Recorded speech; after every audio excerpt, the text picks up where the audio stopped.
जिंदाबाद, किसान मजदूर एकता जिंदाबाद, जितेंद्र संधू को न्याय दो, जितेंद्र संधू को न्याय दो।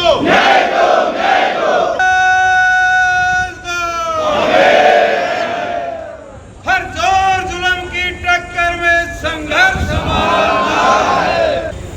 हम तो इतना निवेदन कर रहे हैं हरियाणा सरकार से कि हम कोई चांद तारे को ना मांग रहे, हम कोई चांद सूरज को ना मांग रहे, हम को ना कह रहे आसमान ने तुम धरती में ला दो। हम इतनी ये बात कह रहे हैं कि इस मामले की पूरी निष्पक्ष जांच होनी चाहिए ताकि जो सारी चीजें हैं वो जनता के सामने, प्रदेश के सामने, देश के सामने आ जावे। पीड़ित परिवार को न्याय मिले, पीड़ित परिवार को हक और इंसाफ मिले, क्योंकि जो है माटी है, जो है जमीन है, या भी हमारी माँ है। जितना प्यार हम अपनी माँ तक रहे हैं उतना ही प्यार अपनी माटी से, अपनी धरती से भी कर रहे हैं। अरे क्यों किसान ने समाज वो समाज है जो एक दाना बोए है तो सैकड़े दाने पैदा कर रहे हैं। एक किसान है जो देश के भीतर रह के देश की सेवा कर रहे हैं, और उस किसान मजदूर के बेटे जवान हैं जो बॉर्डर पर रह के देश की सेवा कर रहे हैं। अगर इस तरीके से किसानों की हत्या होने लगी तो फिर कोई किसी तरीके की न्याय की उम्मीद नहीं बचेगी। इसीलिए देश का पेट भरने वाले किसान को इंसाफ मिले। जिस किसान का बेटा आज देश की सीमा पर खड़ा है उस किसान को इंसाफ मिले, यही एक मांग लेकर, यही एक निवेदन लेकर हम यहाँ पर आए हैं। और मैं ये कहना चाहूंगा साथियों, आपसे भी विनती करना चाहूंगा कि अपना धर्म जाति के ऊपर उठ के, भारतीय बन के, किसान बन के, मजदूर बन के जब हम लड़ाई लड़ेंगे कोई लड़ाई जीत पाओगे। अगर जाति धर्म के नाम पर बटेरेंगे तो हम हर बार यूं हार जाएंगे और राजनेता जीत के रहेंगे। हमारी जीत तभी संभव है जब हम धर्म जाति से ऊपर उठेंगे। के अनुसार 83-84% किसान 2.5 से 3 एकड़ का किसान रह गया है।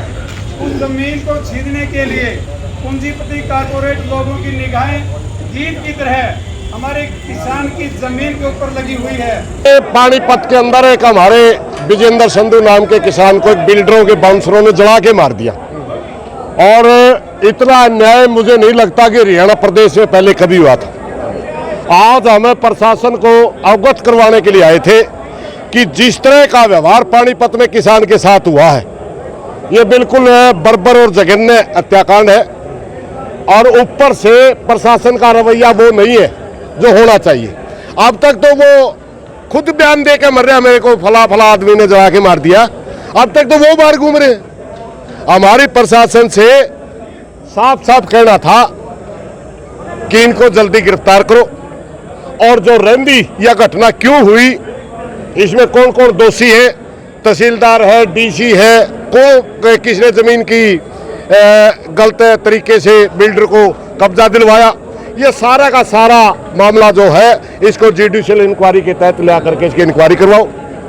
और जहां पर 20-30 साल पहले से भाईचारे के बंटवारे में किसान बैठे थे, उसी बंटवारे के तहत उनको उसी जगह कब्जा दिया जाना चाहिए, न कि बिल्डर से साठ-गांठ करके उनकी जगह बदल करके आगे पीछे, क्योंकि फ्रंट का और पीछे की जमीन का रेट का काफी अंतर है। अगर बंटवारा किसी ने भाईचारा ने कराया था, अच्छी माड़ी जमीन का कराया होगा, कम ज्यादा जमीन दी होगी, वो 300 तरह की बातें होती हैं। इसलिए हमने आज सरकार को, प्रशासन को चेताया है, ज्ञापन दिया है, और अगर हमारी बात नहीं मानी गई तो नजदीक भविष्य में बहुत बड़ा आंदोलन देखने को मिलेगा। कमेटी भी बनाई गई किसानों द्वारा, 7 आदमियों की कमेटी गाँव की है। उसके बाद हमने स्थानीय जो पानीपत के संगठन है उनसे प्रार्थना करा किया कि आप एक स्थानीय कमेटी बनाओ। अगर वो ठीक तरह से नेतृत्व करने में सक्षम है, जैसा कि हमें लगता है भाई है, अगर हरियाणा के संयुक्त मोर्चा की कहीं जरूरत पड़ेगी वो साथी बुलाएंगे तो हरियाणा संयुक्त मोर्चा भी आधी रात को इनके साथ खड़ा मिलेगा, और आगे की बातें आगे बताई जाएंगी।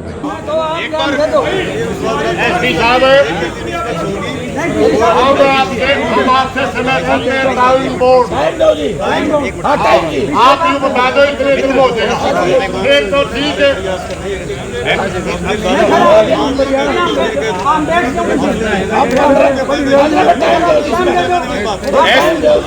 चलो डीसी साहब आप बता दो। डीसी साहब आप बता दो। डीसी साहब और एसपी साहब आप ये बता दो टाइम बाउंड की कितने समय में ये समस्या जो है इस पीड़ित परिवार को और विजेंद्र संधू को न्याय मिल जाएगा। हम टाइम पूछने के लिए आए हैं।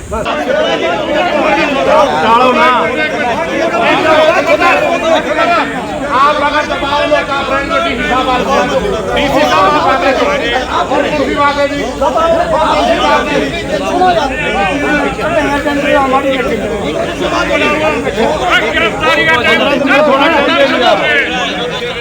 भाई एक बार बोल लो मत